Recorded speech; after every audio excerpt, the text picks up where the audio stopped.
Bonjour à tous et bienvenue dans Smart Patrimoine. Smart Patrimoine, l'émission qui vous accompagne dans la gestion de vos finances personnelles, mais l'émission qui décrypte également avec vous les enjeux et les actualités du secteur de la gestion de patrimoine. Une émission que vous pouvez retrouver tous les jours sur Bismart, sur bismart.fr, sur les réseaux sociaux de Bismart. Et bien sûr, vous pouvez nous écouter en podcast sur toutes les plateformes de podcast. Au sommaire de cette édition, nous commencerons tout d'abord avec l'écho des cryptos, le rendez-vous dédié aux crypto-monnaies, aux crypto-actifs de Smart Patrimoine.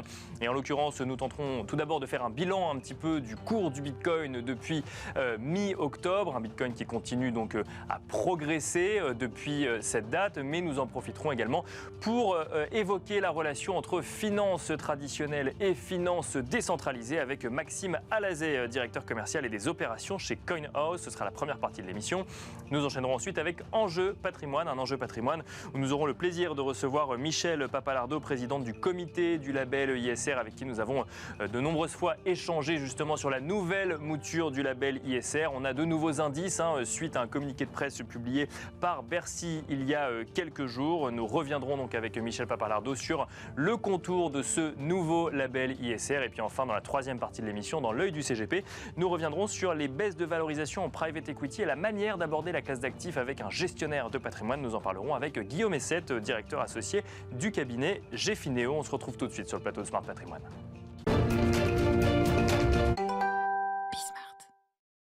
Nous commençons tout de suite donc avec l'écho des cryptos, le rendez-vous dédié aux crypto-monnaies, aux crypto-actifs de Smart Patrimoine. Et en l'occurrence, aujourd'hui, nous allons tenter de comprendre, les niveaux de Bitcoin à l'heure actuelle et les relations qui peuvent exister entre finances traditionnelles et finances décentralisées. Nous allons notamment en parler à l'occasion du lancement du compte euro de CoinHouse. Pour en parler, nous avons le plaisir de recevoir sur le plateau de l'émission Maxime Alazé. Bonjour Maxime Alazé. Bonjour.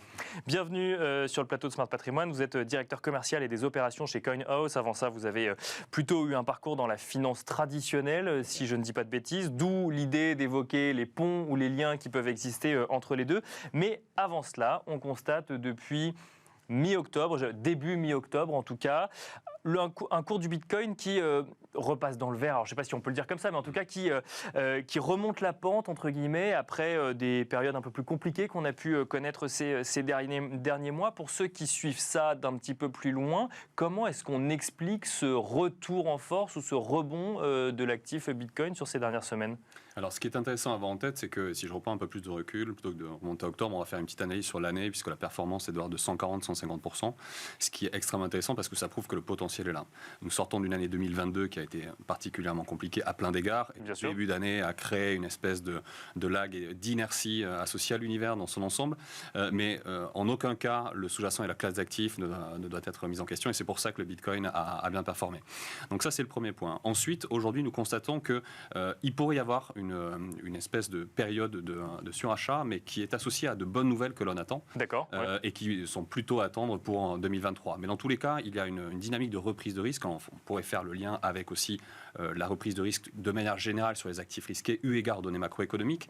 Mais quand on revient à Bitcoin, il est à noter que nous allons bientôt, normalement courant janvier, début janvier, avoir des annonces sur ce qu'on appelle des ETF spot. D'accord. Ouais. Donc ça, c'est une nouvelle extrêmement importante. Et c'est avec ça qu'il faut faire le lien pour comprendre peut-être ce regain d'intérêt sur l'actif Bitcoin depuis le mois d'octobre ? Entre autres. Donc finalement, le fait que la finance centralisée ou que des outils de finance centralisés s'intéressent à l'actif Bitcoin. Tout à fait, exactement, puisque aujourd'hui, nous savons que les cryptos ont encore un peu de peine à se positionner comme une classe d'actifs et un sous-jacent naturel dans les différentes allocations d'actifs. Pour autant, on sent que l'intérêt est là, l'intérêt est bien là, et l'idée est de pouvoir le faire via des véhicules ou via des plateformes régulées, sécurisées comme CoinHouse, pour pouvoir y accéder en étant tout à fait serein et à l'intégrer à une réflexion globale de long terme patrimoniale. Donc il y a les ETF qui sont importants à partir de mi-janvier. D'accord. Donc je pense qu'il y aura une attente et en tout cas aucun mouvement de vente massive jusqu'à cette période-là, puisqu'il y a beaucoup d'espoir associé à cette dynamique-là. Donc là, on revient sur des comportements d'investisseurs sur les marchés financiers au sens large qui anticipent la bonne nouvelle, achètent la bonne nouvelle et ensuite on verra ce qui se passe. D'accord. Okay. Et donc pour l'instant, il y a peut-être un achat de rumeur, on verra ce qu'il en sera quand la nouvelle sortira sur le marché. Ouais. Mais le fait est que c'est positif et que ça crée un engouement qui était latent. Et beaucoup de personnes attendaient certains triggers pour pouvoir amorcer des repositionnements et nous, on le constate sur la plateforme. Le deuxième point, c'est ce que nous appelons le halving, qui est la réduction de moitié du nombre de bitcoins qui sont donnés en récompense aux mineurs pour pour sécuriser le réseau. D'accord. Donc à partir de, ça devrait être en avril, et naturellement quand vous avez une supply qui baisse et une utilisation, une demande qui est en hausse, mécaniquement, ça on peut regarder sur les cycles de Bitcoin, la répétition de certaines tendances, cela va être positif. Et le dernier point que je trouve extrêmement intéressant à noter, c'est tout ce qui est aspect régulation, puisque en Europe, l'année prochaine, une directive pan-européenne qui s'appelle MiCA entrera en vigueur, et c'est un peu l'équivalent de ce qu'est MiFID pour les actifs financiers traditionnels. Et ça, on sent sur ce plan réglementaire, on en parle souvent sur le plateau de Smart Patrimoine, que c'est plutôt une nouvelle positive pour l'écosystème, parce qu'on a au moins, entre guillemets, on entend souvent des acteurs nous dire on sait ce qu'on peut faire, on sait ce qu'on ne peut pas faire, donc au moins le cadre est clair. Exactement. En fait, l'idée est, en tout cas pour CoinHouse, d'avoir toujours intégré les éléments réglementaires et les aspects de conformité au modèle. Pourquoi ? Parce que nous savons très bien que quand il s'agit d'investissement, il a besoin d'une certaine réassurance et d'un cadre. Il y a eu des abus dans un peu toutes les classes d'actifs historiquement, on le sait. Bien sûr, oui. Donc il a fallu que les cryptos, elles aussi, arrivent à monter en puissance et s'imposent des règles qui peuvent tendre à prouver que tous les protocoles et toutes les manières de travailler avec certaines plateformes, une fois de plus, les plateformes régulées, est extrêmement sérieux, donc peuvent permettre l'accès aux cryptos de manière sereine. Alors, bon, Maxime Alaziet, je vais poser la question à quelqu'un qui représente évidemment une société dans les crypto-actifs, mais d'un côté, on a des ETF qui maintenant vont potentiellement se développer, donc des ETF spot, donc entre guillemets, qui vont répliquer en temps réel la performance d'un crypto-actif. De l'autre côté, on a CoinHouse qui lance un compte euro, alors que jusqu'à présent, l'idée était plutôt d'investir sur des crypto-monnaies directement. Est-ce qu'on sent que de part et d'autre, entre finances décentralisées et finances centralisées, on se tend un peu plus la main qu'avant, globalement ? Alors, ça commence exactement, en fait. Les discussions reprennent et on sent qu'il y a un intérêt. Cet intérêt part du principe que le besoin qui est de mieux en mieux formulé, de mieux en mieux identifié auprès des clients finaux ne pourra pas être ignoré. Aujourd'hui, il est quasiment plus risqué de ne pas faire de crypto, de ne pas la proposer, que d'en faire à partir du moment où vous la faites d'une bonne manière. Et la faire d'une bonne manière, ça veut dire travailler avec des acteurs qui sont en place, qui ont des ressources, qui sont régulés. Et en premier lieu, CoinHouse, puisque nous avons été les premiers à être enregistrés en tant que prestataire de services sur actifs numériques. Attention, quand on dit faire des cryptos, ça ne veut pas dire faire que des cryptos non plus. Exactement. En revanche, pour ceux qui sont intéressés, il y a des solutions sécurisées, extrêmement bien définies, dessinées, qui existent. Et l'objectif est de ne pas mettre de côté le sous-jacent crypto pour des raisons souvent de méconnaissance ou d'incompréhension. D'accord. Cette méconnaissance, cette mécompréhension sont légitimes. C'est un sous-jacent complexe, à la fois technologique, à la fois financier. Donc il est nécessaire de passer beaucoup de temps sur la pédagogie, et c'est ce que fait CoinHouse. Donc il y a une volonté de former pour que les investissements se fassent en conscience et en étant parfaitement à l'aise. Donc les ponts existent de plus en plus. Alors, j'en suis l'exemple le plus idéal, puisque vous parliez de mon parcours. Je sors de 12 ans dans l'asset management et auparavant j'étais dans une banque d'investissement. Et ce qui est à noter, c'est que les tendances et les projections sont à peu près similaires et sont intéressantes. Il y a un très grand besoin de diversification, et je pense que les cryptos sont un des actifs les plus diversifiés actuellement, un besoin de performance et une nécessité de se projeter sur le long terme. Donc avec tous ces éléments-là, CoinHouse a réussi à proposer une réponse clé en main. Un mot sur le compte euro que vous proposez. Pourquoi est-ce qu'une plateforme en cryptoactif sort un compte euro ? Alors parce que nous avons constaté, ça part du principe qu'il y a un problème de confiance évident entre justement l'univers de la finance traditionnelle et l'univers des cryptos. D'accord. Donc tout n'est pas encore réglé entre les deux. On est en phase de rapprochement, exactement. Mais il y a encore des sujets à aborder et à clarifier. Et finalement, ce manque de confiance peut se constater dans le cas des difficultés que certains investisseurs peuvent avoir à ouvrir des comptes ou à gérer des opérations depuis leur compte en banque traditionnel. D'accord. Puisque les banques sont peut-être parfois trop regardantes ou émettent des avis qui peuvent être un peu contraignants. Le sujet, c'est quoi ? C'est de transférer son argent vers des plateformes de cryptoactifs ou de récupérer ses gains D'accord. Les opérations en fait, de compte à compte, par exemple. Donc l'idée, en intégrant l'offre d'un compte euro, est de faciliter, en fait, de répondre à un besoin qui est clair, de fluidifier les opérations, mais aussi de rester innovant et de rester à la pointe pour pouvoir se dire, aujourd'hui, nos clients qui sont désireux d'investir dans le sous-jacent crypto peuvent le faire de manière extrêmement fluide, claire et une fois plus sécurisée et régulée. Merci beaucoup Maxime Alaziet de nous avoir accompagnés sur le plateau de Smart Patrimoine. Je rappelle que vous êtes directeur commercial et des opérations chez CoinHouse. Merci beaucoup. Merci à vous. Et quant à nous, on se retrouve tout de suite dans Enjeu Patrimoine.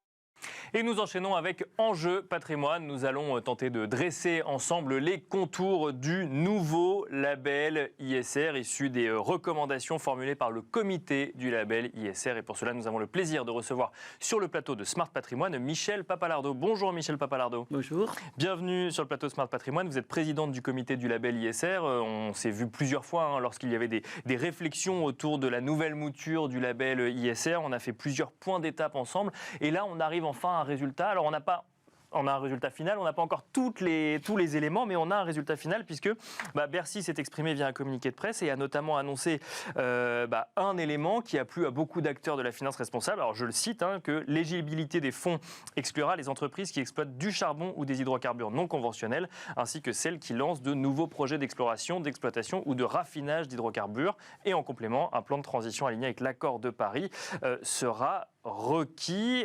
C'est une évolution majeure par rapport à ce qu'était le label ISR il y a encore quelques semaines, Michel Papalardo. Il y est toujours comme ça aujourd'hui. Il n'a pas encore changé parce qu'il faut quand même qu'on sorte l'arrêté, qu'ensuite il soit mis en application. Mais en tout cas, j'ai bon espoir que l'arrêté soit très proche des propositions du comité. D'accord. Et oui. donc, par rapport aux épisodes précédents comme vous l'avez rappelé, on est dans la ligne, très, très bien. Le ministre, effectivement, il y a 2-3 semaines, a donné sa position sur un des nombreux aspects de la refonte.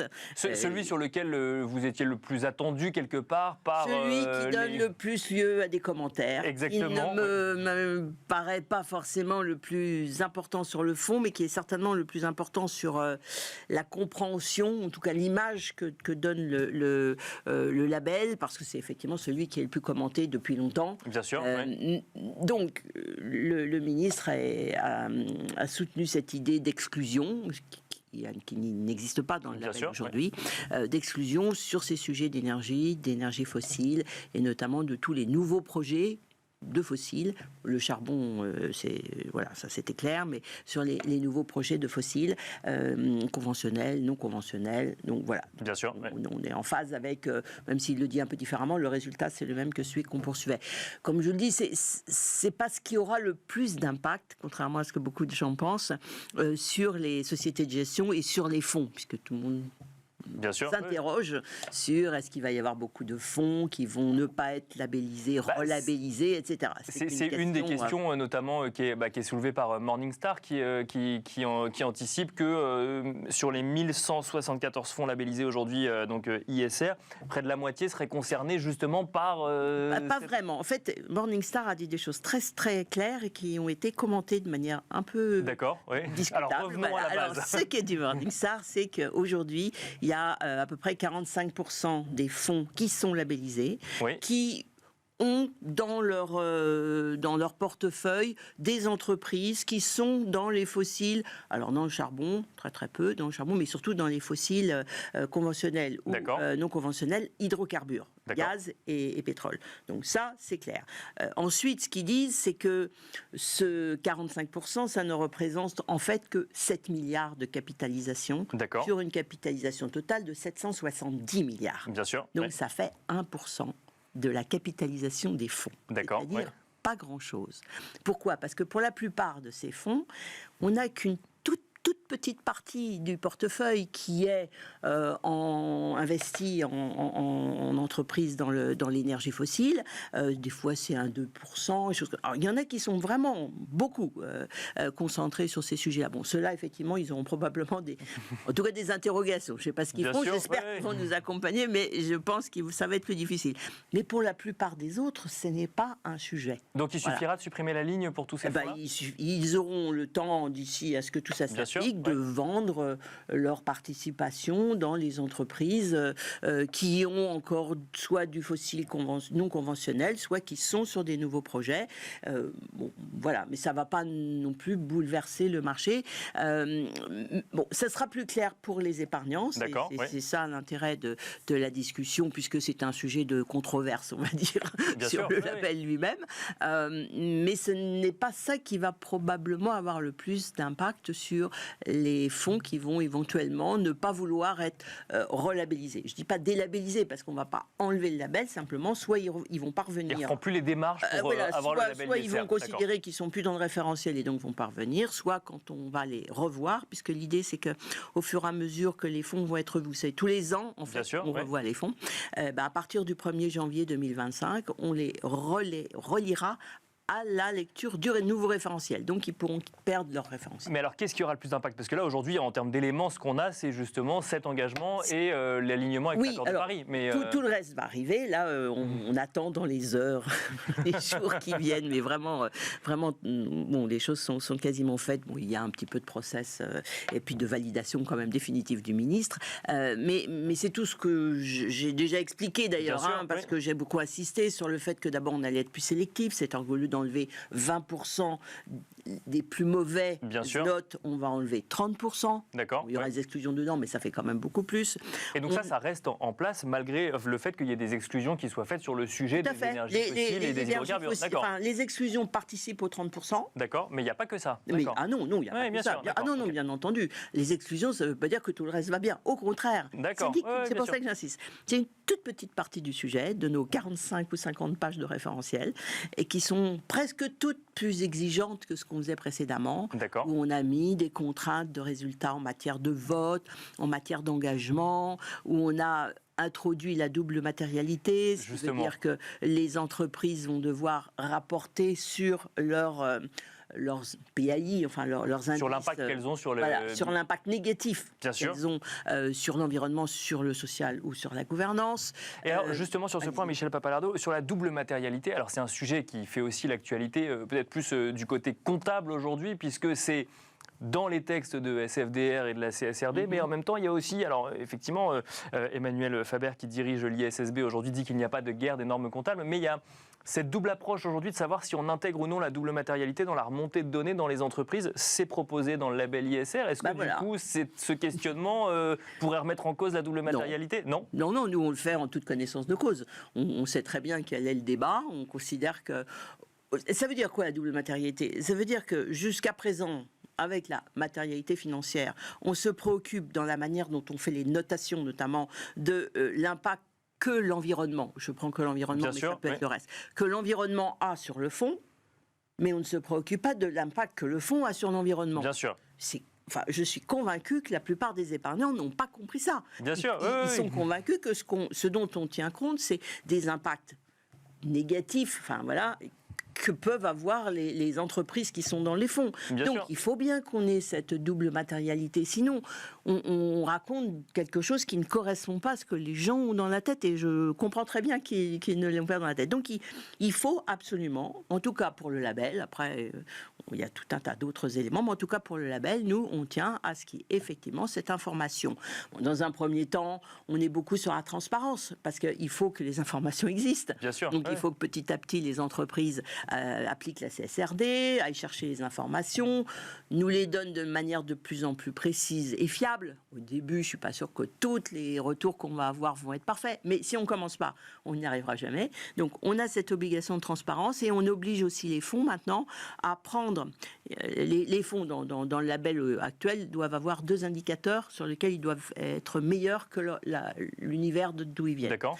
Et donc là, dans les 2, il y en a au moins un, juste les 2, qui est un PAI. D'accord. Voilà. Donc une mesure de l'impact, effectivement, négatif ou non sur l'environnement. Ce qu'on essaye vraiment, si on veut essayer de bien comprendre ce qu'on a essayé de faire globalement, on essaye d'assurer aux épargnants qu'on a limité l'impact négatif des entreprises qui sont dans les fonds sur le E, le S et le G. C'est ça en fait la posture. Et donc pour ça, on a vissé plein de choses. On a mis la dématérialité, la double dématérialité, et puis on a aussi le sujet des plans de transition, puisque comme on essaye de diminuer l'impact négatif, ça veut dire qu'on n'a pas non plus des entreprises qui sont au top de l'impact positif. On est d'accord.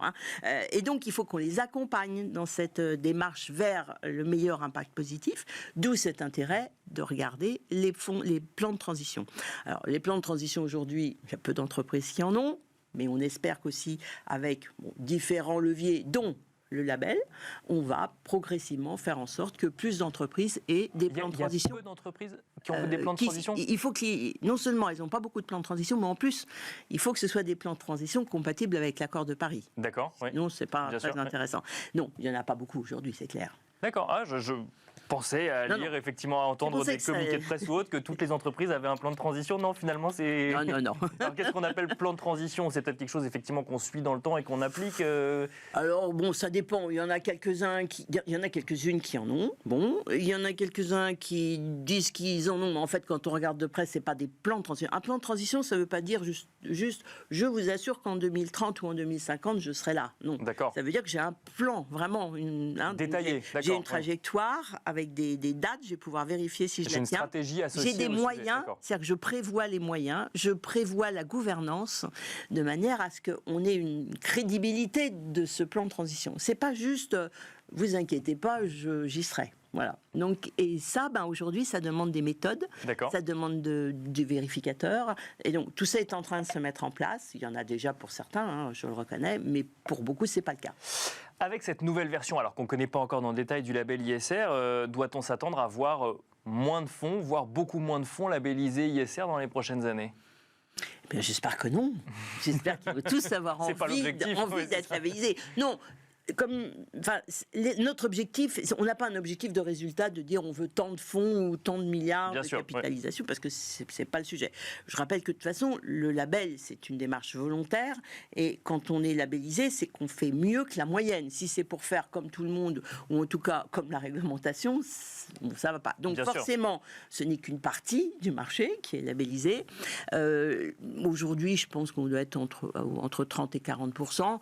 On va probablement perdre des fonds parce que justement on met plus d'exigences, on veut avoir un meilleur résultat, mais ce que j'espère, c'est que ça va donner envie à de nouveaux fonds de venir être labellisés, et puis à ceux qui passent pas complètement encore la rampe, de faire les efforts pour revenir dans le label. Mais donc on n'a absolument aucune prévision sur ce que ça va donner. Je reviens sur l'exclusion sur les hydrocarbures ou les énergies fossiles. Alors vous nous disiez effectivement que pour beaucoup de fonds, c'est 1 ou 2% du portefeuille qui sont souvent quand même intégrés pour des raisons de performance. Si jamais on pratique cette exclusion parce qu'on veut rentrer dans les lignes du label ISR, est-ce que du coup il n'y a pas ce risque? Alors effectivement, ce n'est pas le sujet du label ISR, mais d'avoir des fonds moins performants. Sur les énergies fossiles, ça dépend des années, comme sur les énergies renouvelables d'ailleurs. Bien sûr, c'est vrai, bien sûr. Après, a priori, moi je suis convaincu qu'on va plutôt vers moins d'énergie fossile et plus d'énergie renouvelable. Donc je crois plus sur le long terme au résultat des fonds qui ne sont pas dans les fossiles que dans les fonds qui sont dans les fossiles. Après, on peut avoir des stratégies de court terme, de moyen terme, de long terme. Je pense que les épargnants qui, effectivement, investissent dans des fonds labellisés, ils font le partage. Je pense que c'est des gens qui ont effectivement plutôt une vision de moyen à long terme. D'accord. Et donc, ils ne devraient pas être déçus par les fonds labellisés. Bon, après, c'est vrai que nous ne prenons pas d'engagement sur la rentabilité. Bien sûr, ce n'est pas le sujet du label ISR, mais c'est... Il y a des fonds, entre guillemets, bien gérés, d'autres qui le sont moins. Bon, ça, on ne le vérifie pas, nous. Merci beaucoup, Michel Papalardo, de nous avoir accompagnés dans Smart Patrimoine. Je rappelle que vous êtes président du comité du label ISR. Merci beaucoup. Et donc, on attend, si j'ai bien compris, dans les prochains jours, les contours définitifs du label ISR. Merci beaucoup. L'arrêté. Et quant à nous, on se retrouve tout de suite dans l'œil du CGP.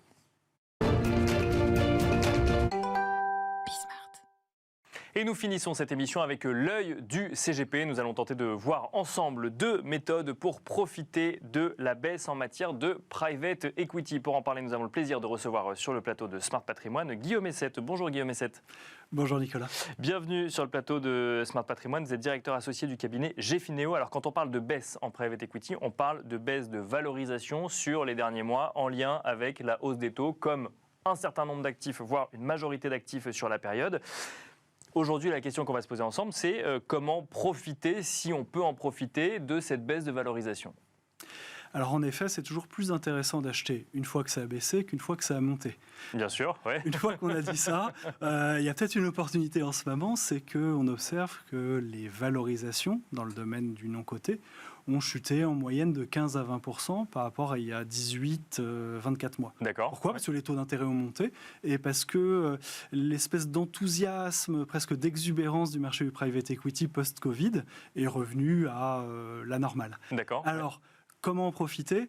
Ce qu'il faut surtout faire, à mon avis, c'est souscrire dans des fonds qui n'ont pas encore commencé à acheter des entreprises. D'accord. Ouais. Et éviter de souscrire dans ceux qui ont commencé à collecter il y a 1 ou 2 ans et qui sont en train de terminer leur tour de table avec un dernier closing, un dernier appel de fonds, où finalement on risquerait de rentrer aujourd'hui au prix d'il y a 18 mois, ce qui ne serait pas optimal. Parce qu'eux auraient acheté trop cher.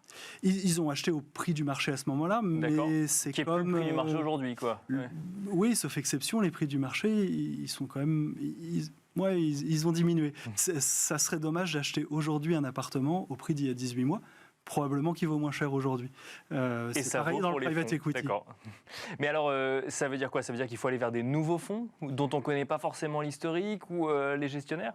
Ça veut dire qu'il faut aller vers les nouveaux fonds des gestionnaires qui ont fait leurs preuves. D'accord, oui. On voit souvent sur le marché, peu importe le nom du fonds, 3, 4, 5, 6, 7, 8, 12. Ça veut dire que c'est la 8e génération de ce fonds-là. D'accord. Et un gestionnaire qui a fait ses preuves, si les équipes n'ont pas changé entre-temps, bien sûr, si les process de gestion sont restés les mêmes, ça permet de rentrer pour profiter de prix d'achat qui sont sûrement plus intéressants aujourd'hui qu'hier, avec une équipe expérimentée.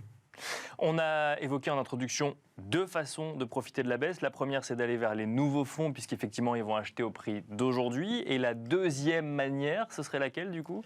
La seconde manière, c'est d'acheter sur le marché secondaire, c'est-à-dire d'acheter en quelque sorte d'occasion des parts de fonds qui se sont lancés il y a déjà quelques années. Pourquoi? Parce qu'en fait, aujourd'hui, avec la hausse des taux notamment, certains institutionnels qui avaient investi massivement dans ces fonds de private equity cherchent à se débarrasser de leur participation avant la fin naturelle du fonds.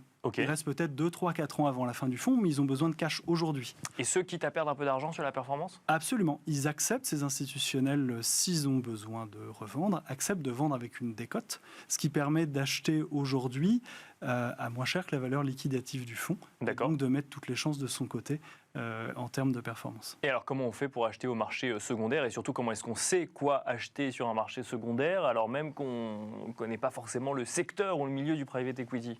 Alors, en pratique, pour une famille ou un investisseur particulier, ça va passer par la souscription à un fonds spécialisé, un fonds dit de secondaire, qui va lui-même faire l'acquisition de ses parts auprès d'institutionnels sur le marché.